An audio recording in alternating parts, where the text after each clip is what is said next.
और चलिए इस वक्त सूरजपुर जिले की बड़ी खबर आपको बता रहे हैं। खबर भारत में, जहां एचसीसीएल विश्रामपुर क्षेत्र का यह मामला है। जिम्मेदारों की अनदेखी का शिकार कोल परियोजना। आपको बता दें कि बिना डर के कई टन कोयला रोजाना चुरा रहे हैं चोर। अधिकारियों कर्मचारियों ने आंखों पर लगता है जैसे पट्टी बांध रखी हो काली। सूरजपुर जिले के एचसीसीएल विश्रामपुर क्षेत्र का यह मामला है। हम चर्चा करेंगे, हमारे साथ जुड़े हैं अजय चक्रधारी। लेकिन उससे पहले, चर्चा करने से पहले हम आपको सुनवाते हैं वो ऑडियो जो सिर्फ खबर भारत के पास है।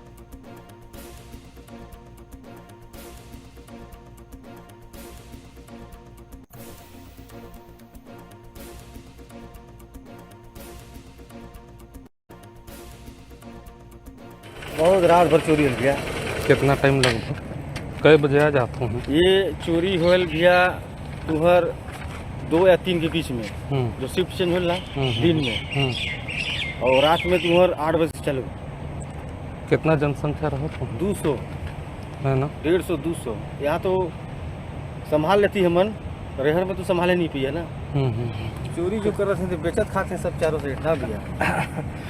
तो बहुत परेशान है। मतलब गाड़ी में से चढ़ के भैया एक दिन क्या हुआ, मेरा कांटा किया हुआ गाड़ी पंच हो गया था और उसका टीपी क्लोज नहीं था, तो गाड़ी रुक गया, तो उसमें से ले गए माल उठा के वेट किया करवाया। ये चोर लोकली रहते हैं कि साहब तो अगल बगल के।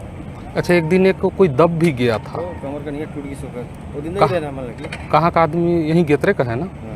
तो इन लोग का इसको फिर कहीं जुगाड़ से बेचते हैं कि ट्रक उरक में बेचते हैं कि ईंटा भट्टा में खपाते हैं? सब इधर उधर बेच देते हैं। तो लोड हो गया आपका गाड़ी? ये तो लोड हुआ है। सुधीर आपके हिसाब से एक दिन में एक ट्रक चुरा लेते होंगे क्या वो लोग? गाड़ी चलाते हैं एक ट्रक से ज़्यादा? एक ट्रक कोई मायने नहीं रखता है। मेरे को लगता है 250-300 आदमी लोग साला एक लोग 4-4 5-5 बोरी। इतना चोरी है ना, आप जाइएगा ना तो छोटा भी जाइएगा ना, हाँ। पर वीडियो बनाते रहिए।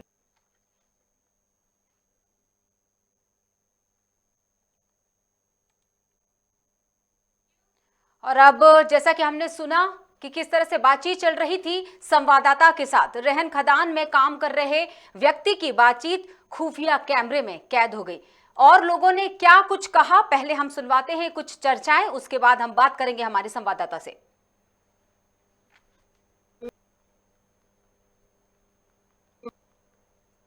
अभी पूरी पूर्ति नहीं कर पा रही है। उद्योगों को जितना चाहिए उतना पूर्ति अभी भी नहीं हो पा रहा है। तो हमारे छत्तीसगढ़ के पिछले समय जब बैठक हुई थी एचसीसीएल के अधिकारियों से और रेलवे के अधिकारियों से, तब भी मैंने कहा कि छत्तीसगढ़ में राज्य सरकार को भी और हमारे यहाँ के स्थानीय उद्योगों के को कोयला की पूर्ति में किसी प्रकार की कमी नहीं आनी चाहिए। ये बात मैंने 2 खदान संचालित है और शाम ढलते ही सैकड़ों की संख्या में चोर वहाँ रात भर कोयले चोरी का कार्य में लग जाते हैं और क्षेत्र में अवैध ईंटे भट्ठे जो चल रहे हैं वहाँ खपाया भी जाता है। अब आगे जो प्रोडक्शन के हिसाब से चोरी होता है तो स्वाभाविक सी बात है कि अनियंत्रित ले जाया भी जाता होगा कहीं ना कहीं। हमें तो लगता है कि सबके मिली भगत से ये काम चल रहा है, क्योंकि सुरक्षा के दृष्टिकोण से एचसीसीएल अपने सारे खदानों में सिक्योरिटी गार्ड रखी हुई है और जिसकी जानकारी एचसीसीएल को भी होती है। और चलिए अब हम चर्चा करते हैं। मामला आपको पूरी तरह आईने की तरह साफ हो चुका होगा। जिम्मेदारों की अनदेखी का शिकार हो रहा है काला हीरा। जी हां, हम कोल की बात कर रहे हैं, कोल खदान की। और इस वक्त हमारे साथ जुड़े हुए हैं सूरजपुर से संवाददाता अजय चक्रधारी। अजय, जिस तरह से खबर हम चला रहे हैं, एचसीसीएल का ये मामला है, क्या है पूरी बातचीत? किस तरह से आपने उस कर्मचारी से बात की और वो अपनी भाषा में हमें समझाने की कोशिश कर रहा था? हम चाहेंगे आप दर्शकों को स्पष्ट करें उसकी बात को। जी, यहाँ विश्रामपुर क्षेत्र के एचसीसीएल परियोजना है, रेहर यात्री परियोजना। आतंक बढ़ जाता है जो देर शाम से लेकर के सुबह तक बदस्तूर जारी रहता है और यहाँ जाने से कोई भी जिम्मेदार अधिकारी बताने को तैयार नहीं है कि ऐसा क्यों हो रहा है। हमने उस व्यक्ति से पूछा कि भाई यहाँ क्या होता है, तो वो स्पष्ट बताया कि शिफ्ट चेंज होते ही यहाँ चोरी शुरू हो जाते हैं और शाम ढलते ही महिला पुरुष बच्चे सभी जो है तो आके वहाँ कोयला चोरी करते हैं। कब से चल रहा है ये काम? ये लगभग 6 वर्षों से ये विगत 5-6 वर्ष से चल रहा है, पर अब तक जो है तो एसीसीएल प्रबंधन द्वारा इस पर कोई रोक नहीं लगाया जा सका। जी बिल्कुल, क्या कहना अधिकारी कर्मचारियों का? अधिकारी कर्मचारी इसमें कुछ बोलने से ही डरते हैं। उनका कहना है कि हमारा काम नहीं है मतलब किसी को बताना या बोलना, इसलिए हमने इसको वहां से निकल रहे मजदूर से हमने जानकारी ली। बिल्कुल। तो और वहां के स्थानीय लोगों का क्या मानना है? स्थानीय लोगों का मानना है कि यहाँ कोयला चोरी कर कोयला तो बदस्तूर रोज चोरी हो ही रहा है और इस चोरी के कोयले को यहाँ अवैध ईंट भट्टे हैं वहाँ खपाया जाए, इसके अलावा भी इसको स्टॉक कर मतलब क्षेत्र से बाहर भेजा जाता है और इसके जो दलाल है वो मोटी रकम इससे कमा रहे हैं। हाँ बिल्कुल। और पंचायत सरपंच का क्या कहना है, विधायक का क्या कहना है? सरपंच जी ने भी यही बात बोला जो अभी मैं आपको बोला कि यहाँ जो है तो कोयला चोरी मतलब हो रहा है और उन्होंने यह भी बताया कि जानकारी में आया है कि मतलब अभी बीते दिनों कोयला चोरी करते हुए एक चोर जो है तो दब गया था, पर एसीसीएल प्रबंधन इस बात को मानने को तैयार नहीं है। और विधायक जी का भी यही कहना है कि भाई हो रहा है पर जिम्मेदारी एसीसीएल प्रबंधन की है कि कैसे मतलब इसको रोका जाए। तो विधायक जी ने भी देखा जाए तो अपना दामन छुड़ा लिया, सरपंच अपने तर्क वितर्क दे रहे हैं। तो जिम्मेदारों को सब चीजें पता है, जैसा कि आपने बताया कि विधायक को पता है, सरपंच को पता है, लेकिन मसला ये हो रहा है कि कोई जिम्मेदार अपने तरफ से एक्शन यानी कार्रवाई नहीं करना चाहता। नहीं करना चाहता जी। तो क्या आपको लगता है लोगों ने क्या ऐसे आवेदन अगर दिए हों, एप्लीकेशन कहीं दी हो, कार्रवाई की मांग की हो, वो कुछ खास वर्ग है जो चोरी कर रहा है या किसी बड़े अधिकारी का उसमें सानिध्य है? किस तरह की बातें निकल कर बाहर आ रही हैं अजय? जानकारी तो ऐसी मिल रही है कि यहाँ के कुछ अधिकारी कर्मचारी जो है तो इनसे मिले हुए हैं, जब चोर जाते हैं तो उनको कुछ मतलब चोरी की एवज में मतलब देते हैं, ऐसी जानकारी हमें मिली है। और कुछ इसमें कोल तस्कर भी शामिल हैं जो इनसे चोरी कराकर कोयले को एक जगह स्टोर करते हैं और वहां से जो है तो बड़ी गाड़ियों में लोड कर बाहर उसको खपाया जाता है। बाहर कहाँ खपाया जाता है? और जहां पर खपाया जा रहा है कोयले को, क्या वो विशेष व्यक्ति की जगह है? जी? क्या किसी विशेष व्यक्ति का सानिध्य है? कोई विशेष व्यक्ति है जहां ये चोरी किया गया कोयला पहुंचता है? नहीं, ऐसा तो अभी जानकारी मिला नहीं है, लेकिन मतलब सरपंच जी और गांव वाले भी बताए कि कुछ लोग अंबिकापुर से जाते हैं जिनका नाम तो उन्होंने नहीं बताया और उस कोयले को वहां से उठाते हैं।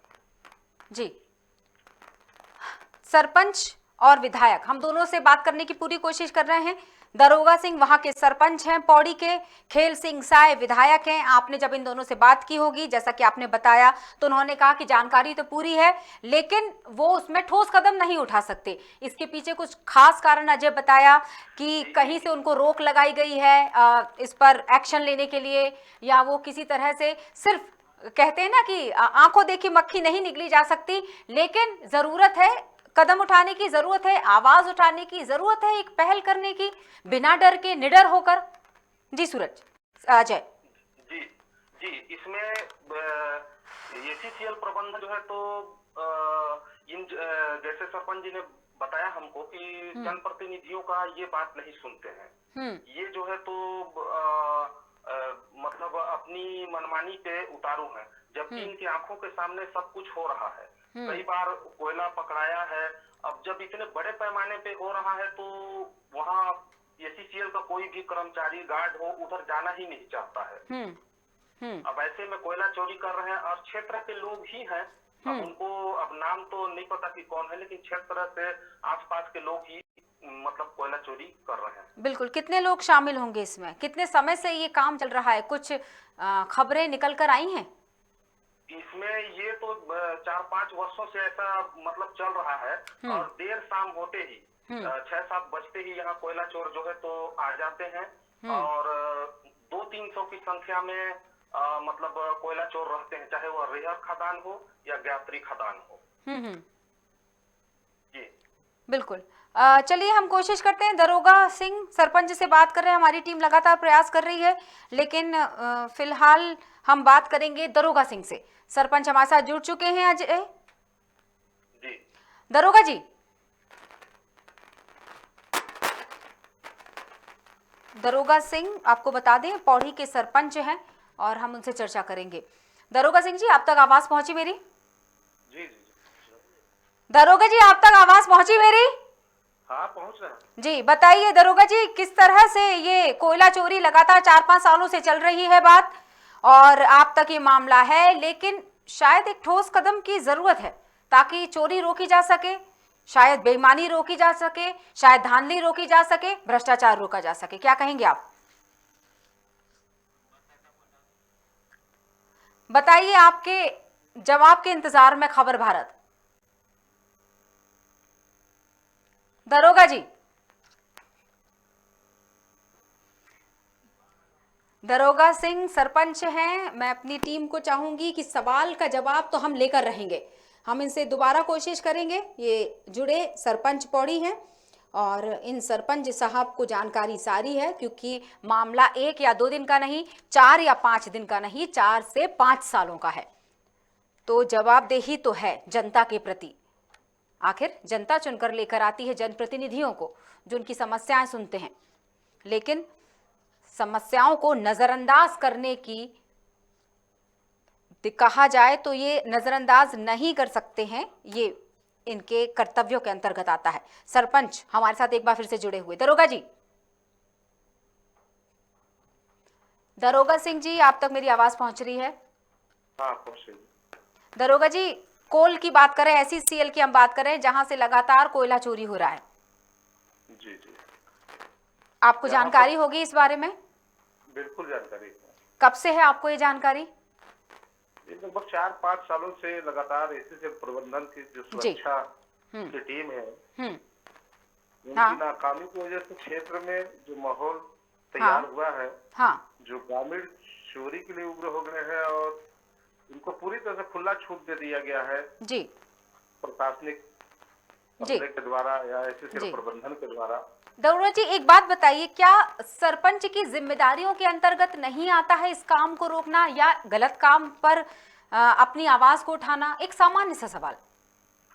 हमने कई बार प्रयास किया, पर इसमें कुछ ऐसे तथ्य सामने आते हैं, कई प्रकार के राजनीतिक संरक्षण भी होते हैं इसमें। कुछ क्षेत्र के जो 2 नंबर कामों में लिप्त होते हैं, भट्टे मालिक हो गए, जो बड़े साहूकार हैं, व्यापारी हैं, ऐसे लोग का सरल उसमें प्रशासनिक अधिकारियों से मिली भगत करके सारा काम को अंजाम दिया जाता है और जिससे ग्रामीण कई बार। ये क्या वही ग्रामीण हैं जो आपकी क्षेत्र में आते हैं जहां के आप सरपंच हैं? बिल्कुल, हमारे आसपास के ग्राम। तो इसका मतलब ये कि आपके सानिध्य में जो लोग हैं वो परेशान हैं। देखिए, मैं ले देकर उसी बात पर आना चाह रही हूँ कि जिम्मेदारी आपकी भी बनती है। अगर आपके क्षेत्र का मामला है, आपके क्षेत्र के ग्रामीण परेशान हो रहे हैं, उन्होंने आपको सरपंच चुना है, सरपंच की जिम्मेदारियां क्या बोलती है, ये मुझसे बेहतर आप समझते होंगे दरोगा जी। इससे एक चीज हमसे छिपाते हैं, ग्रामीण क्या है, रात के अंधेरे का फायदा उठाते हैं। और तो क्या रात में होने वाली चोरियों को नजरअंदाज कर दिया जाना चाहिए? चोरियां रात में ही होती हैं साहब, दिन दहाड़े जो होती है वो तो सीनाजोरी हो गई, फिर तो उस पर तो बिल्कुल पुलिस का डंडा चलना ही चाहिए, लेकिन अक्सर चोरियां रात में ही होती हैं। रात में ही होता है और हमको क्या है, देर सवेर पता चल पाता है कि हमारे 4-5 साल हो गए, कितना देर और सवेर, कितनी देर कितनी सवेर? 4 से 5 देर हो चुकी है, सवेर हो चुकी है। जी बताइए। मैडम, कोयला चोरी को लेकर ना कभी प्रशासन सख्त हुआ ही नहीं, कभी ऐसे आरोपी को न गिरफ्तार करता है न उसके ऊपर कार्रवाई करता है। मतलब सीधा सीधा मतलब है कि प्रशासनिक अमला इससे मिला हुआ है। तो क्या आपने आवेदन देने की कोशिश की, कुछ खास लोगों पर नजर बनाए रखने की कोशिश की, उनके खिलाफ पुलिस में जाकर एफआईआर करने की कोशिश की? जहां आपका बस नहीं चलता है, जहां जिम्मेदारों का बस नहीं चलता है, वहां पुलिस अधिकारियों की मदद ले सकते हैं। थाना प्रभारी को, अपने क्षेत्र के थाना प्रभारी को बताने की कोशिश की। 4-5 सालों में आपने ऐसा क्या कदम उठाया, ऐसी क्या मदद करने की कोशिश की आपने अपने ही क्षेत्र के ग्रामीणों की? हमने तो प्रयास किया, हमने बात भी कर मौखिक रूप से, लिखित में तो मतलब ये मान के चले कि अब आपसे भी कुछ नहीं हो रहा। जी जी जी। बहुत ही लज्जित करने वाला जवाब था ये, और झकझोर देने वाला मेरा सवाल था कि जिन लोगों की जिम्मेदारी आपके ऊपर है सरपंच साहब, आप कह रहे हैं कि अब आप कुछ नहीं कर सकते। इसमें विषय यह है कि इन लोगों के द्वारा कभी साक्ष्य, अगर हम बोलते हैं कि ये हमारे ग्रामीण है तो साफ कर जाते हैं कि नहीं हम एक आपके क्षेत्र के विधायक साहब क्या कहते हैं? खेल सिंह साय उनका नाम है। जी जी जी। विधायक साहब के पास भी पहुंचे होंगे आप। जब आपके स्तर पर काम नहीं हुआ तो आपने एक कदम आगे उठाया होगा, यानी विधायक को बताया होगा। विधायक से काम नहीं चला होगा तो प्रदेश के मुखिया तक भी ये बात पहुंचाई होगी। आखिर नुकसान तो जनता का ही है। जनता का ही है। जी बताइए, जवाब दीजिए। नहीं, अभी तक तो हमने इनको ऐसे विषय को, फिर आप किस बिना पे ये कह रहे हैं कि इस मसले पर कोई हल नहीं निकाला जा सकता, या इस मसले पे कोई हल नहीं निकला अभी तक? 4 से 5 साल हो गए, आपने कोशिश ही नहीं की, और जब तक कोशिश नहीं की जाएगी तो जड़ से खत्म नहीं होगी ये समस्या। बल्कि ये बोला जाए कि ये दिनों दिन बढ़ती चली जा रही है। 4 से 5 साल हो चुके हैं, समस्या दिन पर दिन बढ़ती चली जा रही है। बाकी समय चोरी कम स्तर पे होती थी, ग्रामीण अपने उपयोग के लिए कोयला लाया करते थे, लेकिन आज 1 सालों में अभी जो दिख रहा है, मुद्दा इसी तरह बड़ा होता है सर। अगर आपने प्राथमिक स्तर पर ही रोक दिया होता, भले ही वो कुछ मात्रा में चोरी किया जाता था कोयला, तो शायद बात इतनी ना बढ़ती, शायद आपके हाथ से बात निकलती ही ना। नहीं निकलती। तो प्राथमिक स्तर पर आपकी जिम्मेदारी ज्यादा बनती थी, अगर मैं गलत नहीं हूं तो। नहीं, आप बिल्कुल गलत नहीं। हमने एससीसीएल प्रबंधन के सवेरिया से ही बात किया इस विषय को लेकर, और उनसे चर्चा भी की। वो बोले भी, वो हमेशा मुकर जाते थे कि हमारे यहाँ से चोरी नहीं होता। आपने जी सरपंच साहब, विधायक साहब तक आपने बात पहुंचाई, कुछ नहीं हुआ, और अगर प्रदेश के मुखिया तक ये बात पहुंचाई होती तो शायद ठोस कदम उठाए जा सकते थे। शायद ये कोयला चोरी 4-5 साल खिंचती ही नहीं, पहले स्तर पर ही शायद उसको रोक दिया जाता, या उन लोगों पर लगाम लगाई दी जाती जिनके संरक्षण में ये काम चल रहा था। जी जी जी। तो मुझे लगता है अब और देर ना करते हुए आपको कदम उठाना पड़ेगा अपने क्षेत्र की जनता के लिए। शायद आपकी तत्परता काम आ जाए और बड़ी चोरियां रुक जाएं। किसी ना किसी को तो पहल करनी होगी, और इस पहल की शुरुआत तो सरपंच ही करेगा। तब जाकर बड़े स्तर पर लोग आपसे जुड़ते चले जाएंगे। ये अलग बात है कि बड़ी मछली छोटी मछली को खा जाती है, लेकिन अगर छोटी मछलियों की संख्या ज्यादा हो तो बड़ी मछली को भी सोचना पड़ता है। चलिए, हम यही उम्मीद जताते हैं। फिलहाल आपको यही धन्यवाद करेंगे, क्योंकि अब अगले सवाल हम करेंगे विधायक साहब के साथ। बहुत बहुत धन्यवाद। हम बता दें दर्शकों को, दरोगा सिंह हमारे साथ जुड़े हुए थे, सरपंच है ये पौड़ी के। हमने संवाददाता से बात की, उन्होंने परत दर पर हमें ये पूरा मामला बताया। हमने ऑडियो भी सुनवाया था, जो हमारे संवाददाता की तत्परता से ये ऑडियो हमारे पास आ पाया कि किस तरह से वहां का कर्मचारी हमें ये बात बता रहा है कि लगातार कोयला की चोरी हो रही है, और किस तरह से आंख पर पट्टी बांधकर सारे अधिकारी कर्मचारी बैठे हुए हैं, क्योंकि प्रबंधन की लापरवाही और राजनीतिक संरक्षण, ये एक मिलीजुली प्रतिक्रिया के अंतर्गत भ्रष्टाचार को अंजाम दिया जा रहा है। वो भी 1 या 2 सालों से नहीं, 4 से ज्यादा लंबा समय हो चुका है। अगर 5 साल से ऊपर की बात करूं तो शायद अतिशयोक्ति ना हो। जिम्मेदारों की अनदेखी का शिकार हुआ, बिना डर के कई टन कोयला रोजाना हो रहा है चोरी। SECL कोयला परियोजना का हम ये मामला आपको बता रहे हैं। गायत्री भूमिगत खदान है ये, सूरजपुर जिले के SECL विश्रामपुर क्षेत्र का मामला। आपको बता दें, हमारी टीम ने खेल सिंह साय विधायक से संपर्क करने की कोशिश की और उनका फोन नहीं लगा। या ये मानकर चलिए कि इस वक्त हम लाइव चल रहे हैं, बड़ी खबर आपको बता रहे हैं और खबर भारत पर शायद किसी तरह उन्हें भनक लग गई कि खबर भारत पे खबर चल रही है। विधायक साहब का के नाम का जिक्र मैं पहले ही कर चुकी थी इस खबर के साथ ही, तो शायद उन्होंने अपना phone out of coverage area रख दिया है।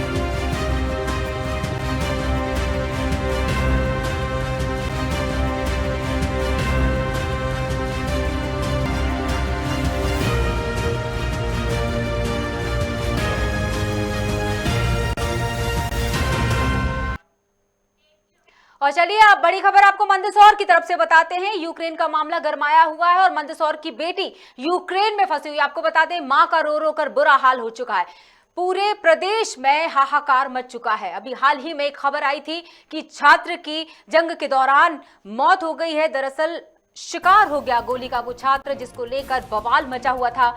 आपको मंदसौर की खबर बता रहे हैं, जहां मंदसौर की बेटी भी यूक्रेन में फंसी हुई है। घर वालों का रो रो कर बुरा हाल है। खास तौर से मां का जिक्र हम करना चाहेंगे। सरकार से मन्नतें कर रहा है पूरा परिवार। 2 बार टिकट भी करवाया गया था लेकिन कैंसिल हो गया। रात दिन एम्बेसी के चक्कर काट रहे हैं लोग। यहां पर भी सरकारों से मिन्नतें कर रहा है परिवार।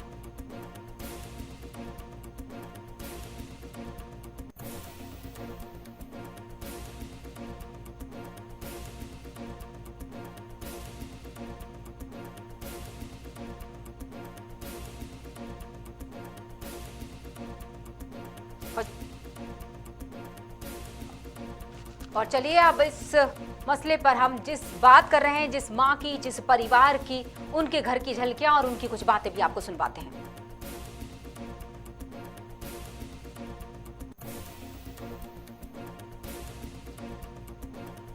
बॉर्डर से वहां पे अपने कैंप सेटअप कर रखे कि अगर कोई भी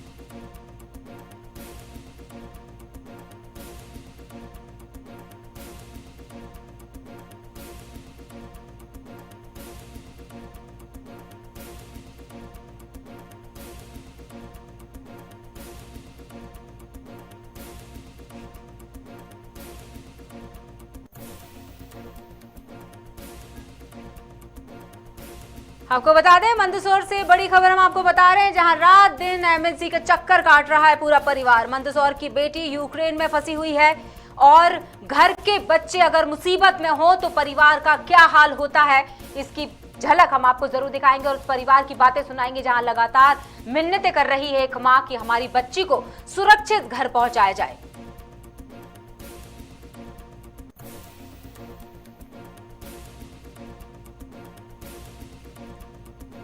यूक्रेन में भारत के कई बच्चे फंसे हुए हैं। एमबीबीएस के छात्र हैं कई बच्चे। मेडिकल स्टूडेंट की घर वापसी के लिए मां और भाई, मंदसौर की खबर आपको बता रहे हैं, मां और भाई लगातार सरकार से मिन्नतें कर रहे हैं कि उनकी बच्ची को सुरक्षित वापस लाया जाए।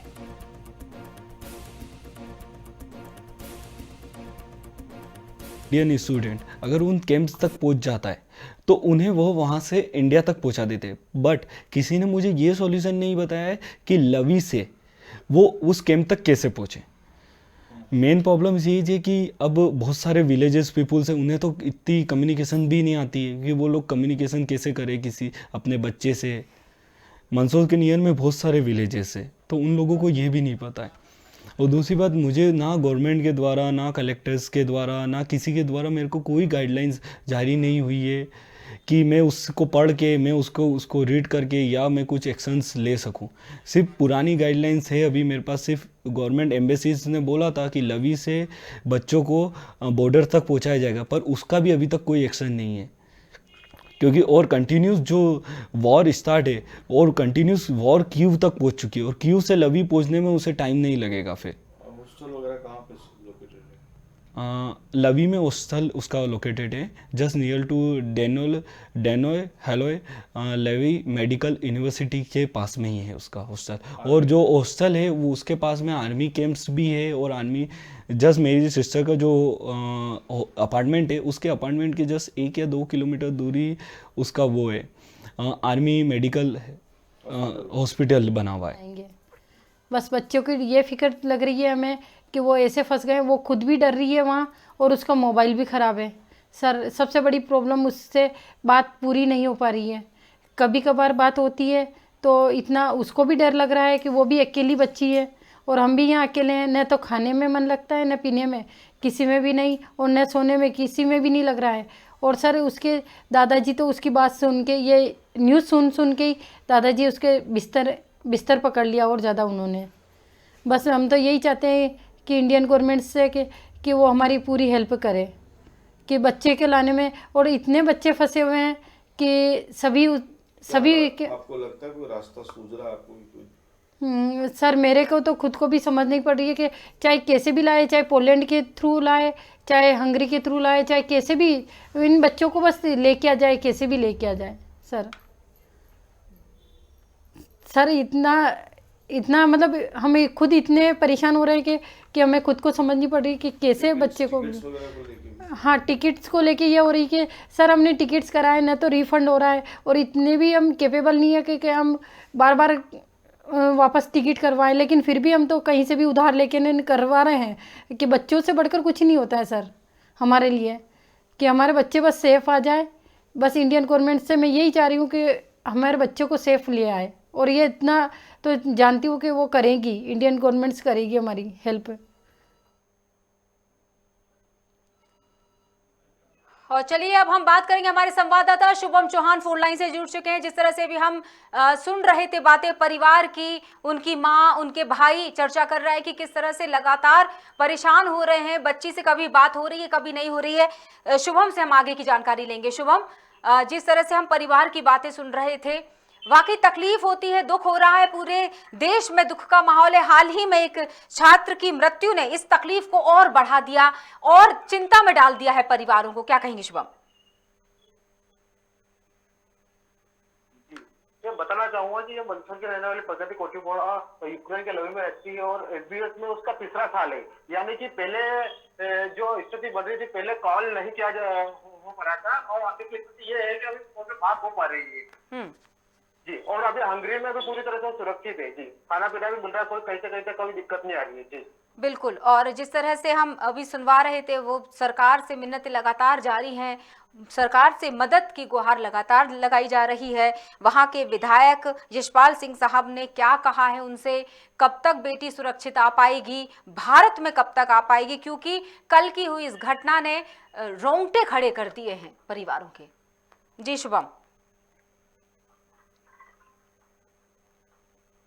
शुभम, आपसे ही बात कर रही हूं मैं।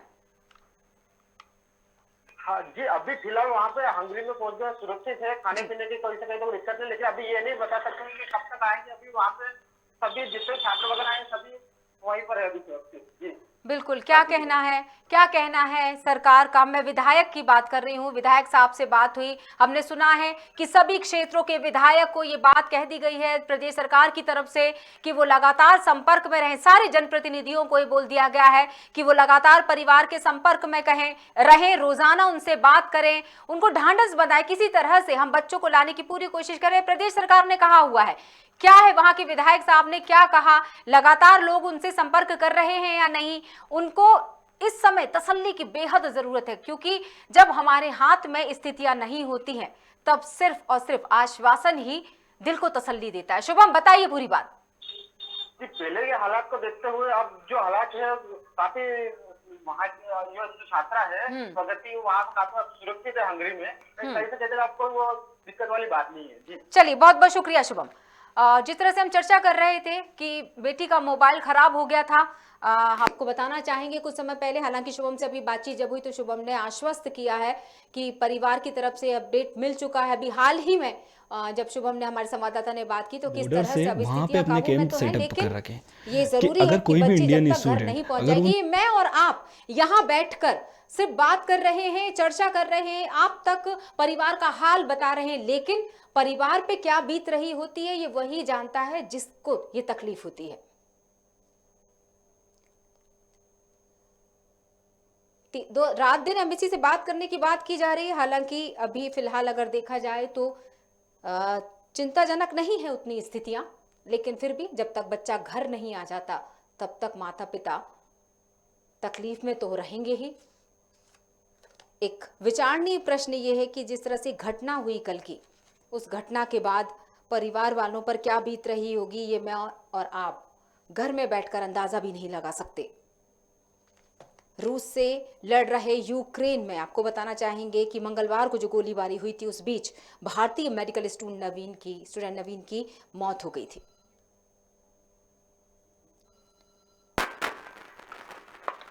बॉर्डर तक पहुंचा।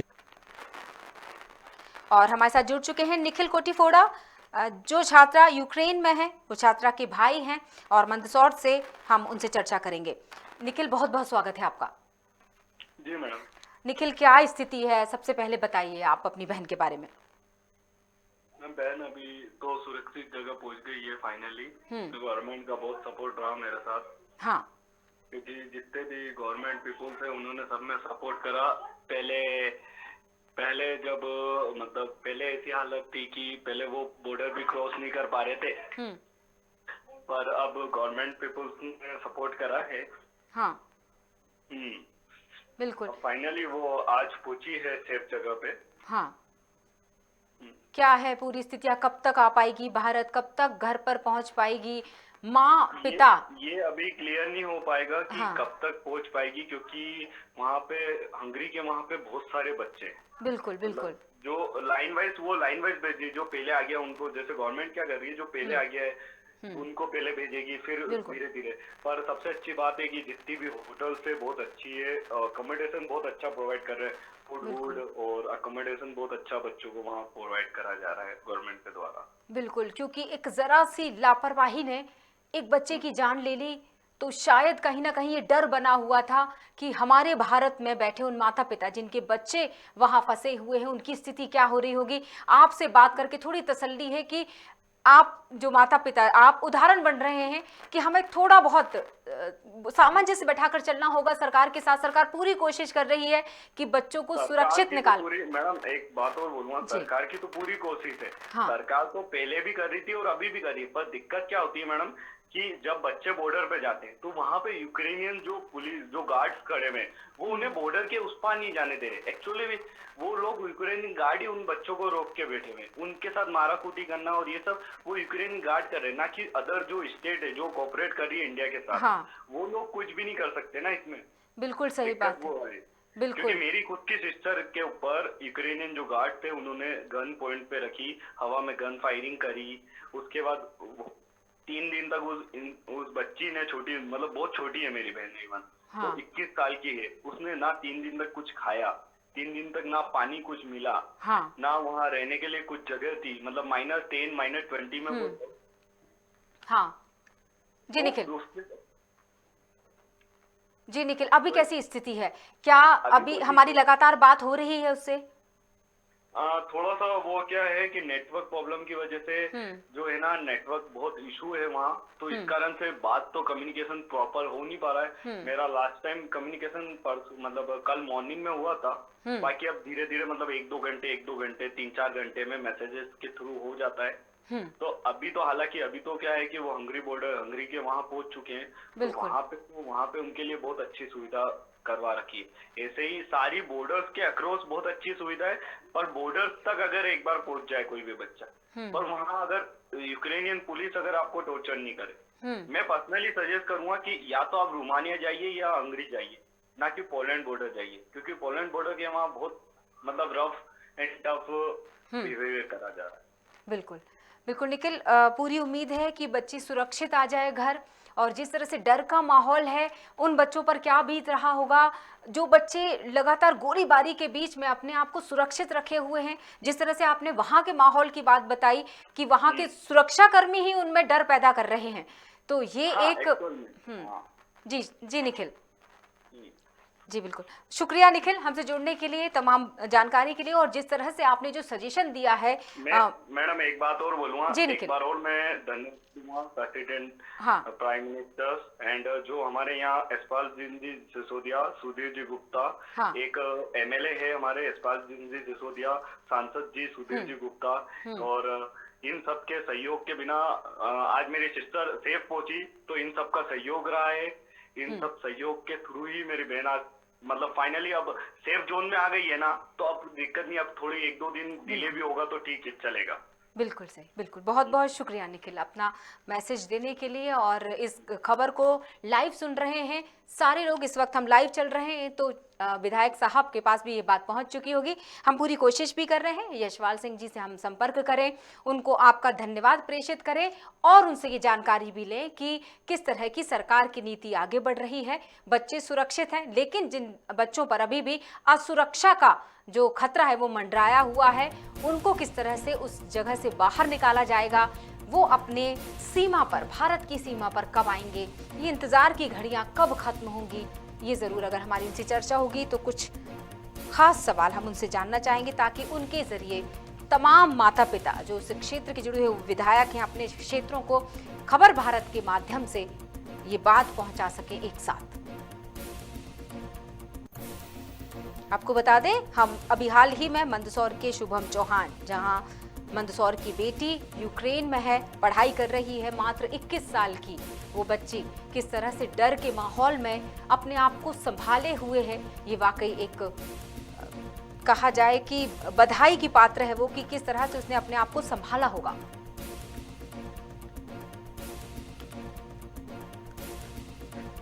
हमारे साथ चर्चा कर रहे थे थोड़ी देर पहले निखिल कोटिफोड़ा, परिवार के सदस्य हैं, ये उस छात्रा के बड़े भाई हैं निखिल, और उनसे हमारी चर्चा हो रही थी। उन्होंने सरकारी महकमे को धन्यवाद दिया, विशेष रूप से यशपाल सिंह सिसोदिया को जो विधायक हैं उस क्षेत्र के।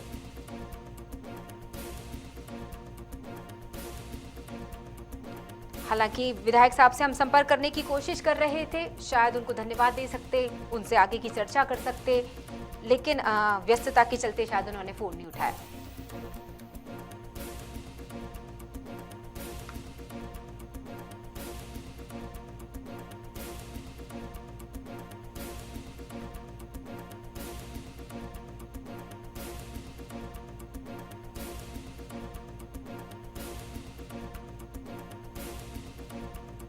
और मंदसौर से खबर हम आपको बता रहे थे, तो जिस तरह से यूक्रेन में छात्र फंसे हुए हैं, कुछ छात्रों को सुरक्षित ले जाया गया है और कुछ छात्र अभी भी उस प्रोसेस से गुजर रहे हैं। लेकिन एक बड़ा सवाल जो निकल कर आया था निखिल से बातचीत में, उन्होंने कहा कि वहां के सुरक्षा गार्ड ही उनको परेशान कर रहे छात्रों को, ये एक जरूर चिंता का विषय है। लेकिन जब हमने आधी से ज्यादा लड़ाई लड़ ली है, तो बाकी की लड़ाई भी हम लड़ेंगे और जीत कर उन बच्चों को वापस लेकर आएंगे। फिलहाल के लिए इतना ही।